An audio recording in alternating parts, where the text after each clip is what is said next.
C'est la raison pour laquelle expliquer le manque de transformation dans la vie de nombreuses personnes chrétiennes. Eh bien, si elles ne s'exposent pas régulièrement à la gloire de Dieu, elles meurent. Vous voyez? Alors, ce visuel-là, qui vient d'être mis, on va le remettre. Il était mis à... Voilà, on va revenir dessus. Mais je vais aller la prochaine fois dessus. Mais je vais vous en laisser un prémisse. Le fait de vous exposer à la gloire de Dieu, eh bien, ça fait toute la différence.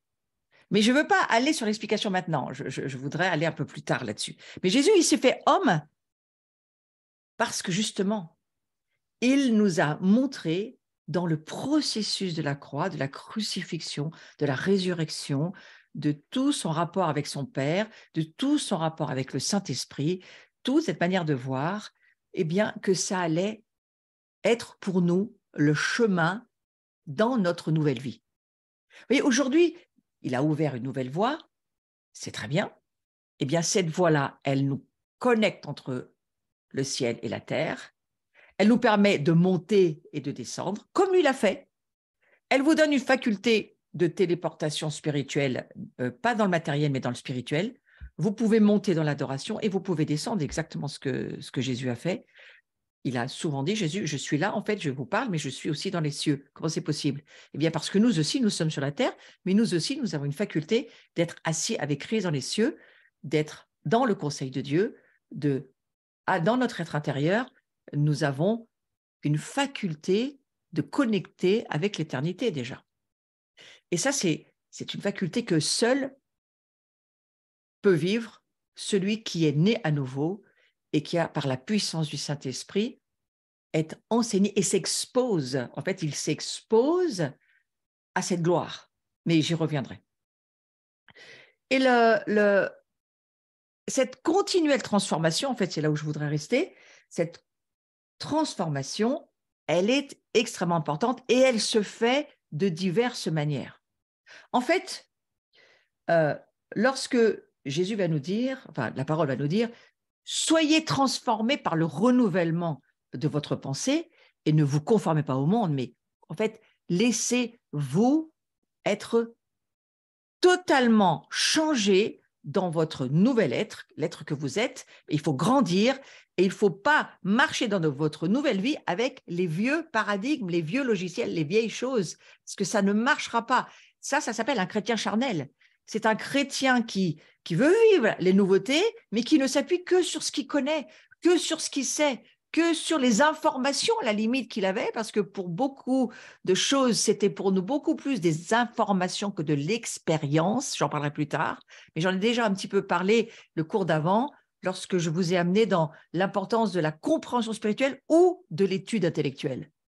Est-ce que nous avons beaucoup d'informations sur la Bible et sur Jésus, sur Dieu, plein d'informations bibliques, ou est-ce que nous vivons l'expérience de la connaissance?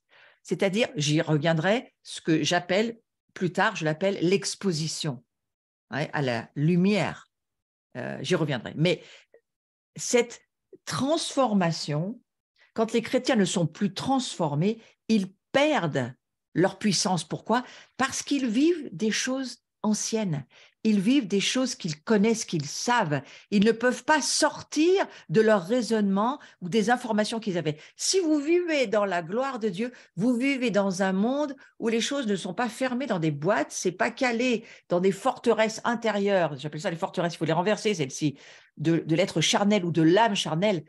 Si notre âme est continuellement inspirée par l'Esprit Saint, c'est un vent, c'est un souffle, c'est un mouvement, ça ne s'enferme pas dans des boîtes, c'est un continu, c'est un flot continu. Jésus dira des fleuves d'eau vive. Non seulement nous sommes une source, mais il est question de fleuves qui sortent de nous. Voyez, il n'est pas question de principes, de paramètres, de concepts, d'études intellectuelles qui nous expliquent ce que nous vivons et qui ne changent rien parce que ça vient justement pas d'en haut, ça vient d'en bas, de l'être animal, de l'être qui a une connaissance du bien et du mal, mais qui n'a pas de connaissance spirituelle. Et la chair, elle comprend rien. Elle peut faire des tas de montagnes, des tas d'explications, elle peut se faire des tas de films. Ouais, mais c'est des films, ça, on en reste là. C'est pour ça qu'il y a tellement peu de changements dans l'Église et qu'on est accroché au rituel, à la tradition. Jésus dira que souvent, ça nous empêche de voir le glorieux. On est accroché, enfin, on peut être accroché hein, à des façons de faire, accroché à des rites, accroché à des doctrines, à des dogmes. Ouf, voilà.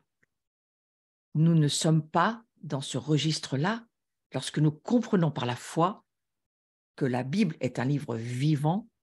Dieu nous parle, il est d'en haut et il nous dit la nouvelle créature que tu es ne peut entendre, voir et comprendre le royaume de Dieu que par le Saint-Esprit qui est en nous et qui, lui, va nous enseigner toutes choses. Il va nous enseigner la gloire de Dieu. Il va nous enseigner comment vivre le Saint-Esprit. C'est lui qui a la puissance du pardon, de la justice, de l'équité, et qui en nous va faire que nous allons pouvoir vivre en conformité avec Jésus-Christ comme il a vécu sur la terre. Et comme aujourd'hui, il est dans les cieux. Ouais. Mais nous sommes déjà dans les cieux avec lui. Comment pouvons-nous croire que nous sommes des sacrificateurs si ce n'est par la foi de ce que Dieu dit dans sa parole que nous sommes? Comment pouvons-nous croire que nous sommes des prêtres, que nous sommes des rois, des reines, nous sommes un royaume? Comment c'est possible de croire ça? Mais c'est impossible dans notre humanité déchue, enfermée dans son intelligence humaine, donc charnelle, donc à la fin démoniaque du reste. Hein. Alors, ça revenait dans les cours sur qui suis-je, discerner entre la chair et l'esprit. Aujourd'hui, on pourrait presque dire marcher dans la gloire ou marcher selon les plans du diable, hein, démoniaque, parce qu'au fond, il y a que deux royaumes. Hein. Il y a le royaume de Dieu et il y a le royaume du diable. Il n'y a rien au milieu. Donc, nous marchons dans la gloire de Dieu, nous avançons dans la gloire de Dieu. Et c'est pourquoi le Seigneur veut dévoiler les mystères cachés en Christ, on en fait partie, pour qu'au jour d'aujourd'hui, nous y allions ensemble. Ouais. Et Christ est avec nous, il est en nous. Et nous voir comme étant revêtus du Christ et entrant dans ce processus auquel nous sommes appelés, parce que nous sommes déjà dans les cieux glorifiés, mais sur la terre, il faut y arriver. Ouais. Eh bien, Jésus nous l'a montré, il nous l'a prouvé, c'est possible, on peut le faire. Ouais. Chacun à notre mesure, on va y arriver.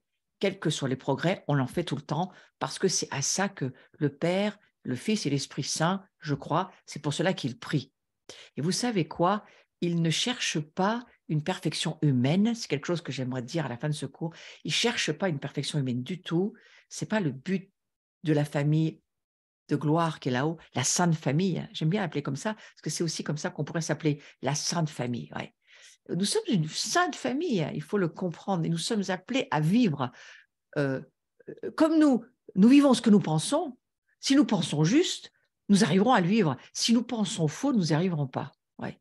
Donc, vous voyez, cette sainte famille que nous sommes appelés à être et à vivre aujourd'hui, nous allons pouvoir le faire par la puissance du Saint-Esprit. Et je crois que le Père et le Fils et l'Esprit Saint sont en train je crois, de nous aider à changer notre caractère. On y reviendra aussi. Parce que la chose qui intéresse Dieu, c'est pas qu'on fasse les choses de la perfection humaine, parce que ça sert à rien, c'est pas le but. Le but, c'est que nous grandissions et que nous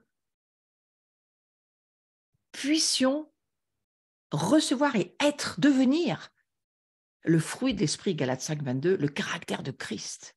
Et c'est beaucoup à ça, aujourd'hui, je crois, que nous sommes appelés. Et nous sommes appelés à y faire attention. Parce que cette gloire, elle est aussi pour un changement de caractère. Regardez The Chosen, ça va beaucoup vous inspirer, la série 2 en français, très intéressante. Je crois qu'elle permet à des milliers de gens de le comprendre. Parce qu'au fond, on peut voir dans cette série, voilà le plan de Dieu pour les humains. Être des êtres dans des vastes chairs, mais qui vivent la gloire. Et Jésus est venu nous dire, allez, c'est pour vous. je suis venue pour vous montrer les choses. Moi, je suis remontée, mais maintenant, c'est, allez, continuez. Et quand je reviendrai, vous allez monter avec moi et on rentre dans encore un autre temps, une autre dimension, autre chose. Ça s'appelle le millénium. Pour l'instant, finissons cet âge extrêmement difficile, de plus en plus imprégné par la gloire de Dieu, de plus en plus en train de voir à quoi nous sommes appelés, de plus en plus en train de nous rendre compte qu'il ne faut pas se tromper à qui nous nous conformons. Et ça va être ma prière pour terminer ce cours. Est-ce que nous allons nous conformer à ce monde? Parce que Romains 12, c'est ce que Romains 12 nous dit. Ne vous conformez pas au monde, ni à l'esprit de ce monde, ni à ce que ce monde vous propose. Ce monde, jusqu'à ce que Jésus revienne, il est encore, les royaumes de ce monde sont entre les mains du diable. Et je crois que si on le voit, ça nous aide un petit peu à moins être énervé. On sait, on n'est pas ignorant de ses desseins et on n'est pas surpris quand même, on l'est, mais bon, de la cruauté et de ce que nous voyons les gens vivre sans Dieu et de ce qu'ils endurent et de ce qu'ils peuvent même penser. Ça, c'est très difficile pour le monde qui ne connaît pas Jésus. Nous qui connaissons Jésus, on fait la différence. Ne nous conformons pas. Demandons, prions, implorons Dieu de faire partie de ceux qui ne seront pas marqués par la bête, mais marqués par Christ. Peut-être, certains disent, c'est possible, je n'en sais rien du tout, mais je trouve intéressant d'y penser, que ce signe serait peut-être la marque du Tav, vous savez, le signe de croix, ce qu'on fait sur la porte à la Pâque. Je n'en sais rien, mais je trouve ça intéressant d'y penser. Certains juifs sont assez convaincus que la marque dont il est question dans Ézéchiel 9, ceux qui gémissent, ceux qui pleurent, je crois qu'ils ne pleurent pas sur eux, ni sur les gloires de Dieu. Ils pleurent sur un monde qui ne connaît pas Dieu. Et ils gémissent et ils ont mal. Et ils traversent les souffrances de l'humanité. Nous aussi, nous traversons les douleurs et les souffrances. J'y reviendrai dans les cours futurs. Très intéressant. Je reviendrai sur cette notion de cette transformation par la souffrance et par la douleur. Mais il y a un plan glorieux de Dieu derrière pour nous. Et si nous le comprenons, nous allons vraiment, vraiment pouvoir nous conformer à Christ et pas à ce monde, parce que ça va plutôt nous amener à vraiment vouloir continuellement nous en séparer et surtout pas en faire partie.